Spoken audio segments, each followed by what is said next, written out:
Greetings, adventurers. This is Lauren, your guild advisor, back with the long-awaited review for DanMachi Volume 16, or Is It Wrong to Try to Pick Up Girls in a Dungeon, Volume 16. I know it's been a bit over 2 weeks.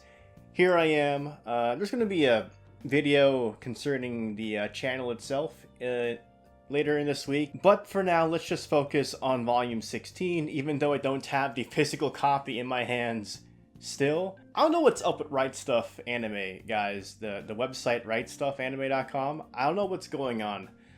I pre-order stuff all the time from there, but lately, every now and then, I will have pre-ordered a light novel, and the release date will come, and it doesn't ship. It still doesn't ship for me. I know sometimes they combine orders and try to send it all at once, but before I randomly just ordered a single light novel before on a whim, and they actually sent me that light novel by itself in the mail. So I'm like, so where the heck is my DanMachi Volume 16? Where the heck is that? It's been over 2 weeks.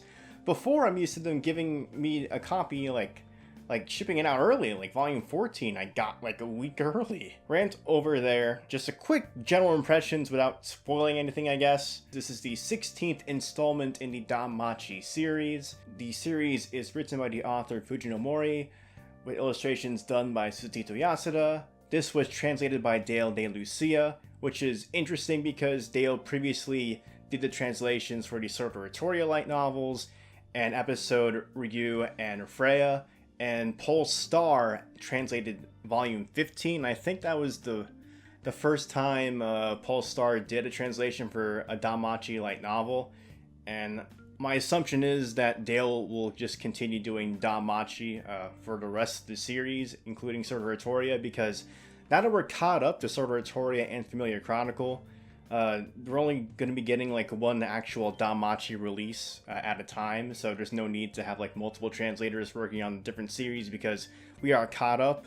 And I don't think Amori Sensei can write more than one book at a time, though he did release Syr and Freya 12 and DanMachi Volume 15 very close to each other during their original Japanese releases, but that was more of an outlier. Anyway, general impression of Volume 16, it's very much a setup novel for whatever the next one is going to be in Volume 17. And in some ways, that's kind of disappointing or underwhelming, I should say. I like the book overall, of course. Despite the fact that there was a setup novel, a bit slower pace. We got a crazy reveal at the very end. There's lots of world building going on throughout the novel. Despite the fact that it's more of a peaceful novel in the way. It's more of a slice of life kind of thing going around Arario. We just got out of the dungeon with the expedition arc from Volume 12 through 14. Lots of high action there. So it's just a bit disappointing in a way when we just came off of Volume 15, which was really just short stories, and we're just waiting for the continuation of the plot. And now we're into Volume 16. It's mostly a setup volume that takes place in Arario. But again, my opinions on the arc overall will just really depend on what happens with Volume 17 and so on, however many volumes it takes for this specific arc to complete. It's very interesting where this ended up. A lot of questions that we've had since the beginning of the series are starting to be answered, and I think a lot of that's going to be happening as we are in this second half of the series officially, because as of Volume 14, we know that we are in the second half of the series now. So I imagine that questions that we've had since the beginning are going to start getting addressed one by one as we can get to the conclusion of DanMachi. And it seems really weird to say that when Volume 14 is the supposed halfway point, and to say conclusion we're maybe still 14 volumes away or so is really weird. But there is a lot of world building that's been done over the series. Lots of questions that we have, and we're starting to get those answers in a big way with this novel, especially at the end. In general, again, more of a slice of life type of story with lots of funny moments. I really enjoyed the funny moments, which is interesting because we don't really have too many novels in DanMachi where Volume 8 being an exception, I guess, where a lot of it's romantic comedy type stuff, and I actually enjoyed a lot of the scenes here. Especially with Belle and a certain elf character who wears glasses. Very amusing between those two characters in the relationship. But yeah, general impressions, I enjoyed the novel. A bit underwhelmed in terms of, man, we have to wait like who knows how long for the next part of the story. Like, we're starting to get answers to questions we've had, but we're also getting a lot more questions with this novel, and it's going to be another painful wait, and hopefully it doesn't take too much longer to get volume 17, which released in Japan like a few months ago. And hopefully it's not like another, we got what, volume 15 in December-ish, and this came out in July. So, oof, that's like a 7-8 month wait, and hopefully it's not that long for this volume 17, because we really need to get to the next part of the story. Much like how with volume 9, I wasn't completely sold on the setting of the Xenos arc. Like, I wasn't sure on what was going to happen with these monster characters that have intelligence. Like, I was very wary of where Omori-sensei was taking it, but with Volume 10, I was sold on the plot, so we'll see what happens with this setup with Volume 16 and what happens moving forward. But yeah, again, general impressions, positive, a bit underwhelming because the story just cuts short where it gets interesting, and it's not in the same way how, like, Volume 13 cut short right when we got to meet Juggernaut, because that was something that was built up over time, and we were already in, like, high action scenes from Volume 12 into 13, and again, this is, like, a return to the main plot after the crazy ending of Volume 14, and then the slice of life short story stuff of Volume 15. And not to mention, like, Sword Art Toria 12, which released last summer, which was also a crazy novel, which I sometimes call, like, the end game of DanMachi, when Volume 11 of Sword Art Toria was, like, Infinity War. Kind of like that. But anyway, that's it for the general review, and now we're just going to go straight into the actual spoiler discussion so we can just go crazy. Now with this spoiler discussion parts, of course, I'm not going to be able to address everything. This doesn't need to be a 2-hour long video, but there are certain things that I want to stress and point out in my reading of the novel, but I'm curious on the subjects that I may not touch that you guys want to discuss, so leave that in the comments below. But let's just get this out of the way, guys. Like, I want to say that I was wrong about the Syr and Freya stuff. Like, there's no way Syr and Freya are the same person, and I'll be the first to admit, like, okay, I'm wrong, I guess. But we both know that the situation is a bit more complicated than just saying, you see, Syr was Freya the whole time. Much more complicated than any of us probably thought, because with me, I was just working off the information we had. And based off the information I had, it's like, well, Syr and Freya are clearly in 2 different places at the same time, so they can't be the same person. I doubt that most of you people that thought, or that had the theory that Syr is Freya, thought it was this complicated. How there was a totally different character who was the, like, original Syr. The original Syr. And they didn't, like, who eventually becomes Horn, and she has this transformation ritual magic sorcery, they say, that lets her basically become Freya and get and hone into, like, all the emotions and knowledge that Freya has, and basically I guess she's able to basically impersonate Freya. And then the Syr that we know who interacts with Belle is actually the goddess Freya.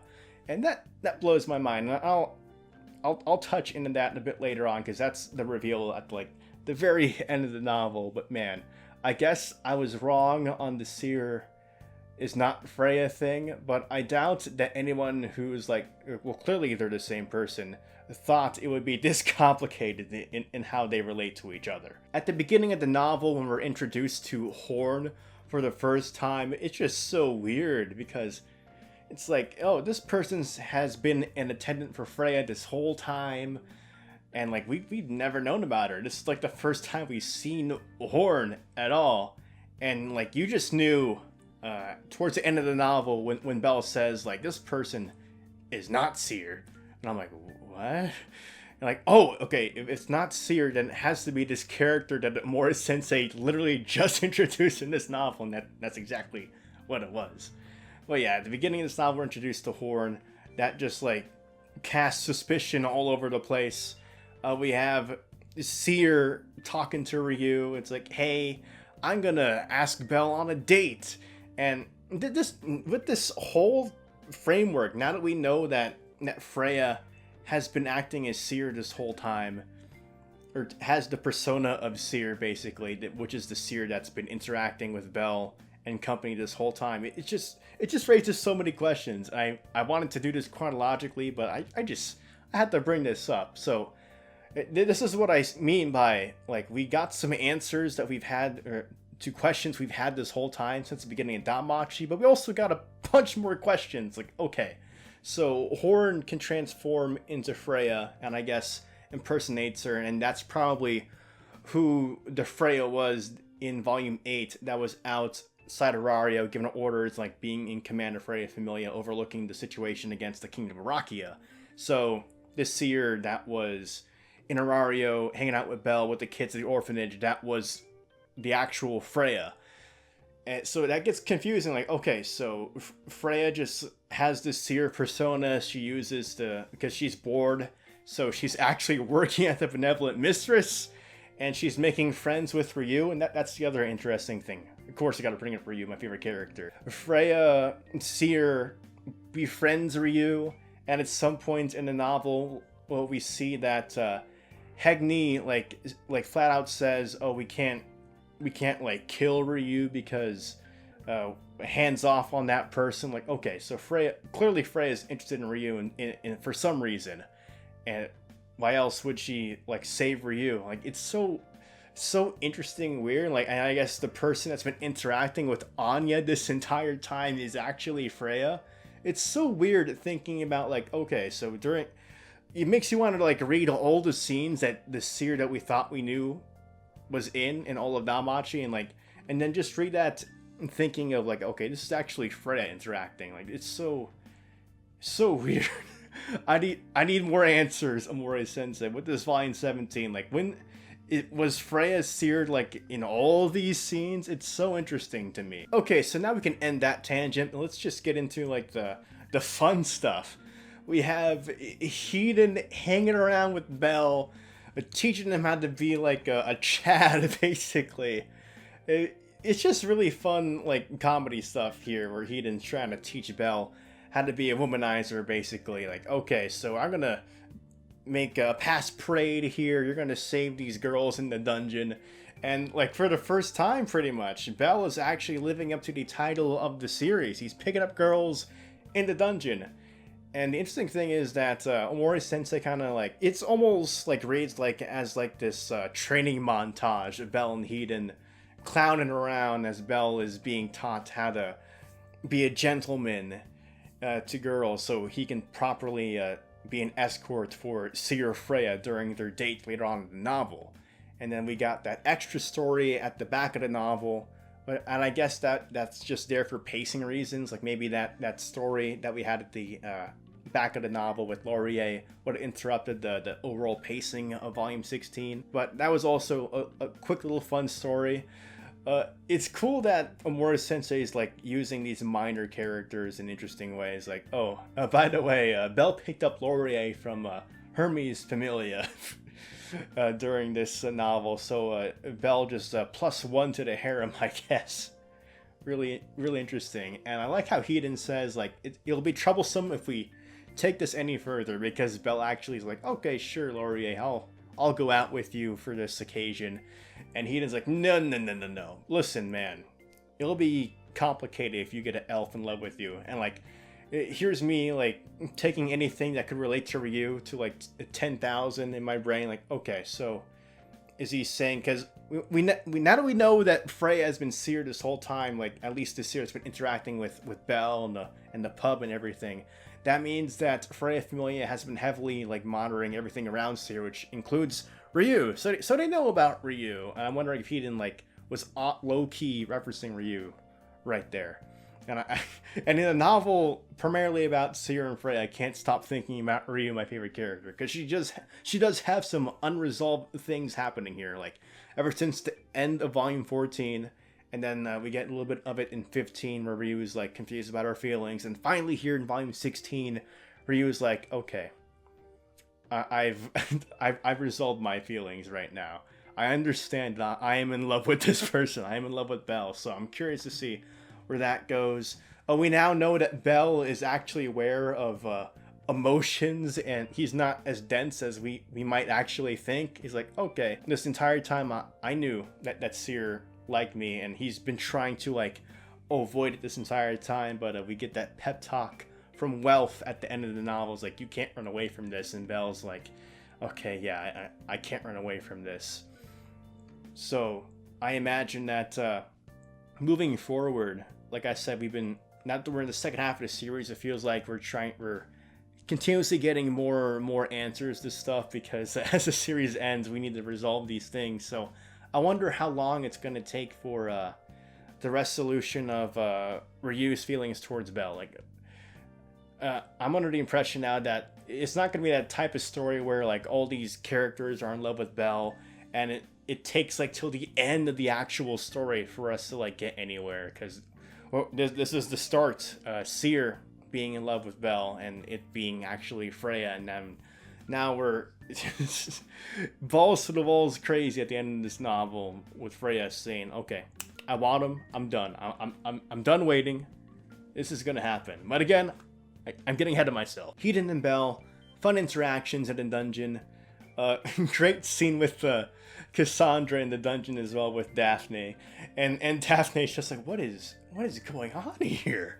Like, Belle's acting so strange. He's being like a smooth operator, and like, yeah, and just God. Now that Belle like has been taught by Hiden how to act like a gentleman and being aware of like women's feelings, and the other series I cover is bought into your character Tomozaki, and the whole like Hiden training Belle thing like reminded me so much of Tomozaki, with the scenes of Hinami teaching Tomozaki on like social interaction. So it's very interesting how like the two series I follow closely are like kind of relating to each other in this specific novel in DanMachi. So interesting. Now that Belle has like the gentleman skills, I'm really curious if this is going to carry forward. But of course, with how Volume 16 ends, who knows when we'll see Belle use those gentleman skills again, because I think he has more pressing matters to worry about with however Volume 17 is going to go down. And those of you who have seen like the novel cover for Volume 17, it's very ominous, to say the least. Very, very ominous. It was also really funny reading about Ryu and company, like the waitresses, like watching Belle and Syr / Freya on the date, and how Ryu has like this very innocent idea of romance, and then like she goes like, oh my gosh, I can't believe that they would spend the night together. And I'm like, Ryu, and like how Belle like constantly, I love the scenes where Belle's like, is like, oh, let me feed you, Belle, and Belle's like, oh sure, I'll take a bite, grabs a hand, and then helps the person guide the food to his mouth. Like, such like Giga Chad energy from Belle I never thought I'd see today. But Ryu is like, oh my gosh, they progressed this far. I'm like, Ryu, do you not remember what happened in Volume 14, or did you erase that from your mind, where you two were literally hugging nakedly for warmth? If anything, Ryu, you have gone the farthest with Belle. So it's so weird seeing her be like, oh my gosh, her innocent idea of romance when this thing happened between the two of them. And this is one of the drawbacks to this being a setup novel, but besides like Belle and then like the people that are like stalking Belle, like Ryu, the waitresses, Hestia and Eyes, the rest of Hestia Familia doesn't really do anything in this novel at all. And of course, this is like the setup volume of the arc, very much how Volume 9 was a setup for the Xenos arc, very much how Volume 12 and to an extent Volume 13 was a setup for the enormous Volume 14. So it's not, I shouldn't complain too much about like Hestia Familia not being too involved in this novel, because I imagine they're going to be very much involved in Volume 17. Like, I'm not sure what's going to happen with Belle. Like, are they just going to straight up abduct Belle? And I'm curious on who is able to retaliate, because this is Freya Familia we're dealing with. Hestia Familia, like, this is a problem that I mentioned before, but because Bell levels up so quickly, he's just ahead of the rest of the Hestia Familia. And in some ways, Volume 14 kind of resolves a bit of that, but that's like in terms of dungeon strength, because they gave Welf the ability to make like these permanent Krozo magic swords that don't break, and that could help power up the party, but that's like mainly for like dungeon stuff. Sure, if Welf has access to materials to make more of these weapons, that increases their overall Familia strength. And if we like include Ryu into the mix, because she always helps out Hestia Familia. Oh my gosh, when she was fighting against Hegni, it was really hard to read, because it's always, I always have to like adjust the logic in my mind, because remember, this is the universe of DanMachi. Adventurers are stronger than normal people that we would think of like in real life, like they could slash across the chest. It's not as big of a deal in DanMachi as it would be in real life. So hearing like Hegni's blade basically had like its range adjusted, so Ryu, who thought she knew what her distance was between the blade, just gets like her chest open up, basically not in the lewd way, the visceral way, across her chest with the sword. It was hard to read that, but like I keep thinking about this, like she was level 4, she had like basically was able to, had the stats to level up to 5 years ago plus, and she really needs that level up if she wants to help out against Freya Familia, if we're gonna get into a setting where Hestia Familia and possible other allies are going to be fighting against Freya Familia, who has a lot of level 5s and 6s, and Otaro being 7. Like, are they gonna actually fight against each other? Is Eyes gonna be in the mix here? It was very funny how like Eyes just kind of went with the flow. It's like, sure, Hestia, I'll go with you. I'm interested in what I'm feeling towards this Belle person. Like, she doesn't completely understand her own emotions towards Belle, like hints of jealousy. Does she actually like Belle romantically? She is unsure of herself. And if you guys are just main series readers, I would highly suggest reading Sword Oratoria, especially while we're waiting for Volume 17, especially again, Volume 12 of Sword Oratoria, basically like the end game of DanMachi to me. And there's a nice scene between Belle and Eyes at the very end of Volume 12. And there's a very interesting promise that Eyes makes in that arc in Sword Oratoria Volume 11 and 12 to Freya.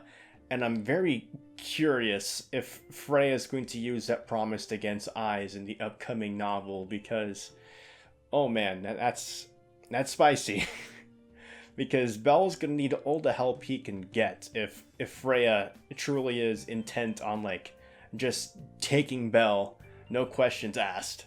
He needs all the help he can get. And on the subject of Eyes, previously in Volume 15, I talked about how Belle was beginning to like puzzle the pieces together, seeing how similar Eyes' last name of Wallenstein is to Waldstein, or however you pronounce it, for Albert in this novel. And then we get more of that reinforcement when they go to the Bridge of Heroes in this novel. And again, world building happening in this novel. They went to that church cathedral type setting where we learn about the story of the hero and then the spirit. And then we get into the Bridge of Heroes. There's that cool line where Albert is like the latest hero. It's not symmetrical. There should be one more statue like facing Albert, and the Orario is still waiting for its hero, and of course that's obviously like pointing to Belle, of course.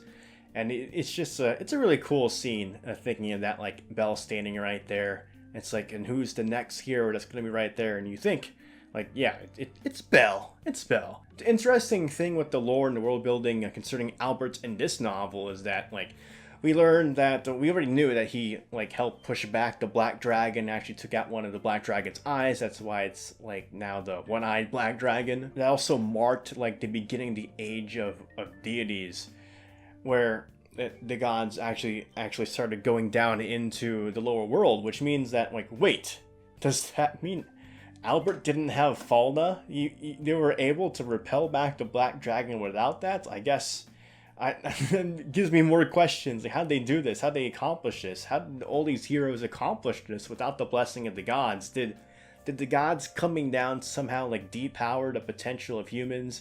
and other living beings, and that's kind of a subject slightly touched on in Sword of Retoria Volume 12 to some extent. But we do know that Albert also had, that was also a time where spirits were more prevalent, so maybe that's part of the equation, but that's also very interesting. Like, how are all these heroes able to do all these amazing feats without the power of Falna? Because we know, like, Zeus and Hera Familia failed against the Black Dragon. They weren't able to fight against it, or something took them out. It's so... I wish I had a clearer timeline with this, because we know Zeus and Hera Familia probably obviously happened and lost power way after Albert left. So what the timeline's so weird. I need more clarification. Did the Black Dragon come back and he just kind of pieced out when he took out and almost wiped out Hera and Zeus Familia? Like, what's going on here? I need this timeline more fleshed out and explained to me. But anyway, back into the actual story. I'm curious where we're going to take this with Eyes and the promise she made with Freya from Sword of Retoria. I won't be too specific on that. For people that haven't read it, go ahead and read that. But I do want to touch on Anya and Alan. And this is... oh my gosh, this is...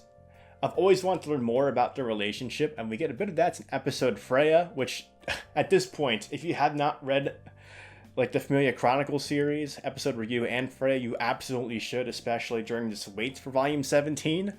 There's a lot more backstory for Freya Familia as a whole in episode Freya, as name would suggest. So if the personalities, like, I already knew their personalities because of episode Freya, but I imagine like the personalities of like Hedon, especially Hegni, being the Chunibyo dark elf that he is. You're like, what is going on with this guy? Like, I already knew he was the Chuni because of episode Freya, but that his characterization must be like really strange to anyone that is introduced to that aspect of his character with this novel, volume 16. Very, very funny.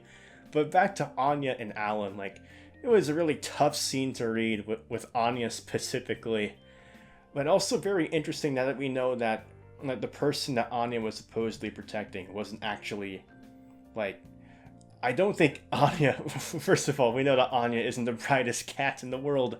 She probably had no idea that Syr was actually Freya, and if she did, big brain Anya. But man, that scene between Anya and Alan was heavy, and in the end, Anya just listened to Alan and stepped to the side. I'm very curious what's going to happen. So, again, I'm very curious. Now that we know Syr, Freya, how does Ryu, Anya, the rest of the waitresses react to this? You have to think that Mia already knew all this was happening, so... again, that's another very interesting aspect. I'm curious to see in the next novel. There's so many things that the revelation at the end of this novel, it gives us so many questions and so much to look forward to in volume 17. But we don't know when we're getting that novel, and it's frustrating at some points with how Yen Press has been handling these releases. Like volume 14 was delayed so much. It seemed like at that point they just weren't going to announce a release date until they were sure they were going to be able to get something out. So they waited a while until announcing the date for volume 15. It was almost released a year after 14, and then here with 16 about 7 to 8 months after. I really hope it's not a similar wait, because I want to be caught up to the Japanese release. Because I know there have been people like asking, like, hey, what did you think about volume 17? Like, what, volume 17? What are you talking about? I haven't even read 16 yet. I don't want comments asking about stuff in non-translated novels, even if there is a fan translation. I keep up with the official ones. Don't ask me questions about stuff. I don't want to be spoiled. I wasn't really spoiled here in volume 16. Given some wording that I've been trying to avoid, like sometimes I've seen comments like, oh man, can't wait for this, and it implies something, and I thought something because of the implication, but I guess that's not what happened exactly, so I'm happy I wasn't spoiled in that respect. As far as the main series goes, I have not been spoiled on the main series, but I have been spoiled in Sword of Retoria, but now that we're caught up with that, impossible to spoil me there. Man, how is Ryu gonna react to all of this? This is crazy. It makes the wait for volume 17 hurt so much, and I'm not reading the fan translation. I can control myself. Oh my goodness. And an interesting fact, if you guys haven't been keeping up with Omori Sensei's Twitter account, during a Straya record, which is that event in DanMemo, the DanMachi mobile game. This is the 3rd anniversary event that happened a year ago. He was making Twitter comments, and he said that basically Ryu and Aiz basically became adventurers at the same time. Of course, Aiz was a lot younger, but again, Ryu and Aiz became adventurers at the same time, and they actually leveled up at the same rate. So you think that, like, if Freya Familia was still around, they'd be like one of the powerhouse familias alongside Loki and Freya Familia, and Ryu would likely be level 6, but that's not the case. Again, Bell needs some allies if we're gonna protect him from Freya Familia. I don't know how Ryu finds Estrella to get leveled up and then goes back to Arario during all this time. There's not enough time to do that. If Freya wants to set this kidnapped Bell plan into motion right away, oh my goodness. If Mori-sensei is able to do what he's done for like the previous 2 arcs, like have that setup novel, and then have like these amazing arcs like Xenos, I was sold on it with Volume 10, Expedition arc. It's about Ryu, I'm already sold, but again, like those 3 volume arcs are both amazing in my eyes, like the best material in DanMachi. So hopefully Mori-sensei can replicate that with the arc he's starting here with Volume 16, heading into 17. Oh my gosh, I imagine it's gonna be crazy. I'm looking forward to it. I don't want to know anyone's like initial impressions after reading a fan translation or summaries. I don't want any of that. I want to go into it blind, just like with Volume 16 here. So again, I'm positive on the novel overall. Of course, it's underwhelming in the aspect that we have to wait for more. This is a setup novel, so I'm very looking forward to what Mori-sensei has in store for us, and hopefully it is as good as the resolutions to the Xenos arc and the Hestia Expedition arc. And Volume 14 is a masterpiece in my eyes. A lot of it is my bias towards Ryu, but it's still an epic novel, and it takes place all in the dungeon. There's always that big sense of danger, and I'm so curious in how Bell and company is going to make it out of this situation against Freya Familia in 17. But yeah, guys, I'm curious on what your thoughts are on the events of this novel. What are some of the things that I might not have highlighted out in this novel that you want to talk about? What are your theories about what's going to happen next? Again, if you're aware of stuff in Volume 17 because you spoiled yourself, I don't want you disguising those things as theories, okay? Behave yourself. That was my review and spoiler discussion on DanMachi Volume 16. Again, there'll be a channel update video sometime this week and talk about the channel moving forward. I don't want to pack that into this video. It's long enough already, so look forward to that. But anyway, guys, thanks so much for watching this video. If you want to see more DanMachi content, go ahead, like the video, subscribe to the channel, follow me on Twitter, and join the Discord. And as always, continue enjoying your time venturing Ario and a dungeon. This is Lauren, your guild advisor, signing out.